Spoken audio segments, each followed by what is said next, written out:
Hello students, welcome to my channel Medical with Nursing Officer, and today's topic is Huntington's disease, and which is very important disease, and it is a neurological disorder. So we will discuss it today. So किसी ने बोला था कि medical surgical की और videos बनाओ, so here the videos are. So चलते हैं डेफिनेशन की तरफ. So जो हंटिंगटन डिजीज़ होता है, it is a chronic progressive hereditary disease. So ये क्या होता है कि एक क्रोनिक डिजीज़ है जो कि टाइम के साथ साथ बढ़ता है, और एक प्रोग्रेसिव डिजीज़ है, मतलब कि धीरे धीरे ये जो है कि इसके सिम्टम्स नज़र आते हैं और of the nervous system. So that result in progressive involuntary choreiform movement, जिसकी वजह से क्या होता है कि इनवॉलेंट्री कोरियोफॉर्म मूवमेंट्स होती हैं एंड डिमेंशिया होता है. ठीक है. सो इनवॉलेंट्री कोरियोफॉर्म मूवमेंट्स क्या होती हैं कि अनवॉलेंट्री मूवमेंट्स होती हैं जो हम नहीं चाहते हुए भी हमारी बॉडी के अंदर होती है, लाइक पलकों का बार बार झपकना, सो या फिर ट्विचिंग होना, या फिर किसी हाथ कोई झटकता है तो फिर उसको झटकते ही रहना. सो इस टाइप से कोरियोफॉर्म मूवमेंट्स होती हैं दैट आर इनवॉलेंट्री, जिसपे कि पेशेंट का जो कंट्रोल नहीं हो पाता है. Although he try to control his symptom, his movements, but वो नहीं कर पाता. The disease affect up to approximately 1 in 10,000. So ये जो डिजीज़ है 10,000 में 1 पर्सन को अफेक्ट करती है. मैन और वुमेन दोनों में कॉमनली पाई जाती है, of the races, of all races at mid life. ठीक है. So now every person has a gene that cause Huntington disease. However, only those who inherit the expansion of the disease of the gene will develop the disease and pass it on their children. And because it is a transmitted by autosomal dominant gene, each child of the parent with Huntington disease has a 50% risk of inheriting this disease. सो इसमें क्या होता है कि हर एक person के अंदर genes present होते हैं. सो जिनके अंदर ये जीन म्यूटेट कर जाता है उन्हीं के अंदर डिजीज़ फिर पाई जाती है. और मेनली अगर ये जीन म्यूटेट ना करे तो ये डिजीज़ नहीं होगी, बट कुछ लोगों के अंदर क्या होता है कि जीन जो है म्यूटेट कर जाता है, और म्यूटेट करने की वजह से क्या होता है कि सिम्टम्स आते हैं, ये डिजीज़ कंडीशन होती है. और जिस भी लोगों को ये डिजीज़ कंडीशंस होती है, हो सकता है उनके जो आने वाली जनरेशन है उनमें भी होने के चांसेस 50% तक रिस्क में रहता है. So this is Huntington's disease, and now we will discuss its pathophysiology. So pathophysiology discuss करने से पहले आपको पता होना चाहिए कि हमारे ब्रेन में क्या होता है. कॉर्पस स्ट्रेटम होता है एंड सबस्टेंशिया निग्रा एक पार्ट होता है.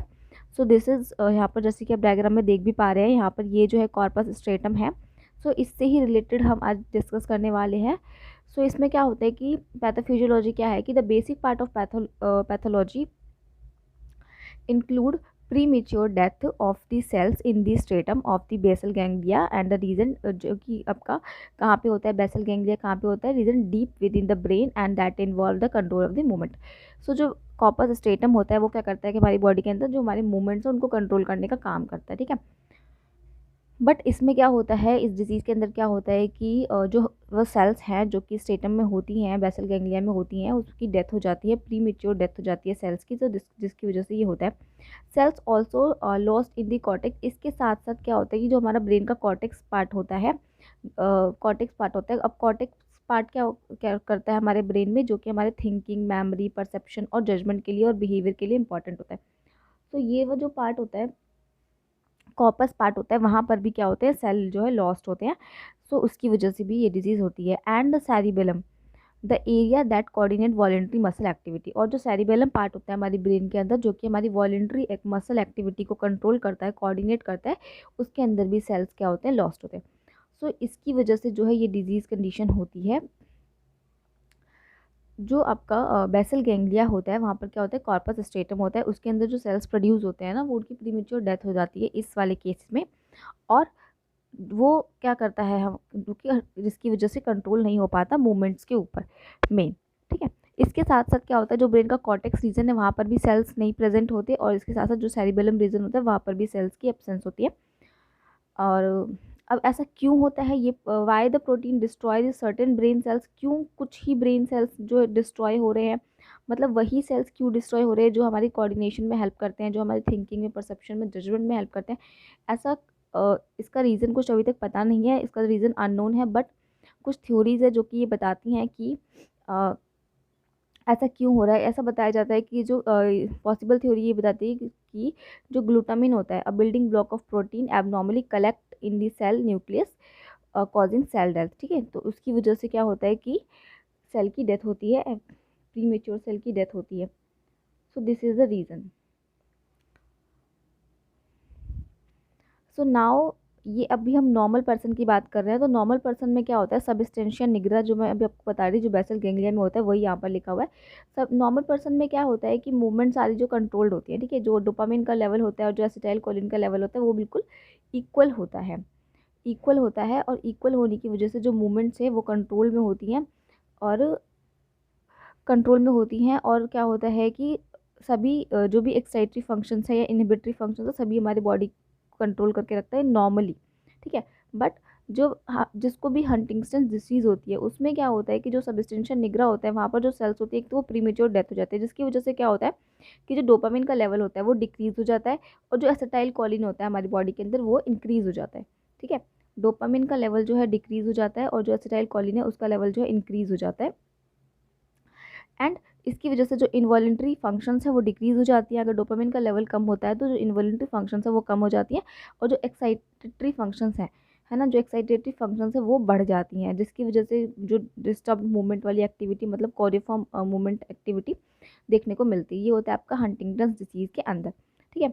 सो डोपामिन का लेवल जो है डिक्रीज़ हो जाता है, एंड एक्सिटाइल कोलिन का लेवल इंक्रीज़ हो जाता है, जिसकी वजह से जो इनहिबिटरी फंक्शंस हैं वो तो कम हो जाती हैं, और जो एक्साइटेटरी फंक्शंस होती हैं ना वो बढ़ जाती हैं, और जो मूवमेंट है वो डिस्टर्ब मूवमेंट होती है, कोरिफॉर्म मूवमेंट प्रेजेंट होती है। क्लिनिकल फीचर्स की बात करें तो क्या क्या होता है इसमें। क्लिनिकल फीचर्स में एक तो आपका मोटर डिस्टर्बेंस होता है, जो भी पर्सन होता है उसको मोटर डिसफंक्शन होता है, ठीक है।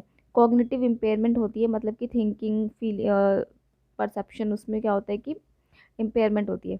Behaviour features such as apathy, ठीक है, अपैथी होता है, एंड ब्लंटेड अफेक्ट होते हैं, ट्विस्टिंग एंड अनकंट्रोलेबल मूवमेंट होते हैं, may involve in the entire body, पूरी बॉडी के अंदर क्या होते हैं कि ऐसे अनकंट्रोलेबल मूवमेंट्स प्रेजेंट होते हैं।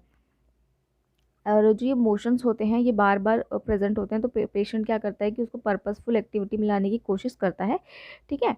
इसके साथ ही फेशियल मूवमेंट्स भी प्रोड्यूस होते हैं, जैसे कि टिक्स हो गए, ग्राइमेसिस हो गए, स्पीच जो होती है उनकी स्लर्ड हो जाती है, हेजिटेंट होते हैं, ऑफन एक्सप्लोजिव, कभी कभी एक्सप्लोजिव बिहेवियर करते हैं, इवेंचुअली अनइंटेंजिबल, ठीक है। So these are the symptoms of the Huntington disease. इसके साथ साथ जब हम डायग्नोसिस कैसे करते हैं हंटिंगटन डिजीज़ का, डायग्नोसिस जो है is made based on the clinical presentation of the characteristic symptom, a positive family history, and the known presence of genetic marker CAG repeats in Huntington जो जीन होता है, Huntington जो marker है हमारा, उसके लिए अगर जेनेटिक किसी को है, फैमिली के अंदर किसी को डिजीज़ है, तो उस केस में हम उसकी हिस्ट्री लेते हैं पूरी, और फिर उस पर आगे टेस्टिंग करते हैं, ठीक है।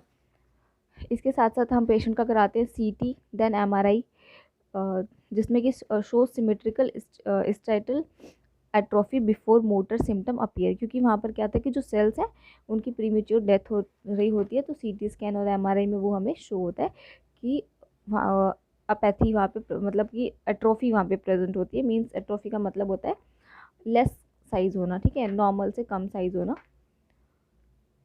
सो HTT का मतलब होता है जो हमारा हंटिंगटन जीन होते हैं वो, ठीक है। तो उसके लिए हम उनका पूरा हिस्ट्री का ब्यौरा पूरा लेते हैं।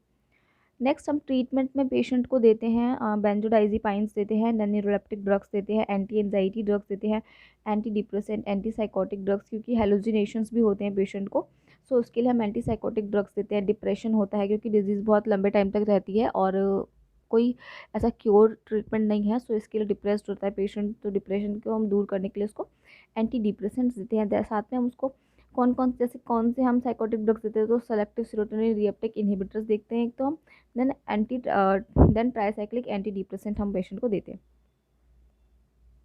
सो this is all about the Huntington disease. I hope आपको लेक्चर समझ आया होगा। अगर आपको लेक्चर समझ आया तो प्लीज़ वीडियो को लाइक करें और चैनल को सब्सक्राइब करें, साथ ही शेयर करें अपने फ्रेंड्स के साथ। Thank you for watching.